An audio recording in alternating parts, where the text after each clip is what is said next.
கோயம்புத்தூர்ல இப்படி ஒரு அவார்ட் வின்னிங் சலூன் இருந்தா போகாம இருப்பீங்களா? என்னப்பா சொல்றதுன்னு கேக்குறீங்க. ஆமாங்க, இங்க 50+ சர்வீசஸ் அண்டர் ஒன் ரூஃப்ங்க. இது எங்க லொகேட் ஆயிருக்குன்னா studio 7 family salon and bridal studio நவ ஒரு பிரிவு வடவலையில லொகேட் ஆயிருக்குங்க. இந்தியாலே first brand to introduce metaverse virtual reality into beauty salon பாத்தீங்கன்னா ஸ்டுடியோ 7 தான் இன்ட்ரோடியூஸ் பண்ணிருக்காங்க.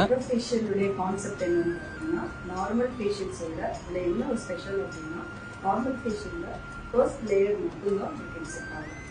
ஹைட்ரா ஃபேஷியல்ல என்ன அப்படின்னா 3 லேயர்ஸும் இன்செக்ட் ஆகும். நானும் என் ஃப்ரெண்ட்ஸும் போயிருந்தாங்க. நிறைய சர்வீசஸ்லாம் எடுத்துனோம். Manicure, pedicure, hair fall treatment. இவங்க கிட்ட எல்லா சர்வீஸ்க்குமே எக்ஸ்க்ளூசிவ் ஆஃபர்ஸ் அண்ட் டீல்ஸ் போயிட்டு இருக்கு. எல்லாமே கீழே இருக்க கேப்ஷன்ல கொடுக்குறேன், மறக்காம பாருங்க. அதே மாதிரி மென்ஸுக்கு பாத்தீங்கன்னா ஃபேஷியல், ப்ளீச்சிங் சர்வீசஸ் மட்டும் இல்லாம hair cut and styling for men, all type of hair cut available for women. Latest up to date style நமக்கு பண்ணி விடுவாங்க. பிரைடல் மேக்கப் சர்வீசஸ் இருக்கு. உங்க பிஸியான ஷெட்யூல்ல சலூனுக்கு போக முடியல, நீங்க ஹோம் சர்வீஸ் பேக்கேஜஸ் எடுத்துக்கலாம். Men for men, women for women services இருக்குங்க. அப்புறம் ஒன்னும் வெயிட் பண்றீங்க, நீங்களும் உங்க ஃபேமிலியோட ஃப்ரெண்ட்ஸோட போயிட்டு ஸ்டுடியோ 7 போயிட்டு சமஸ்மா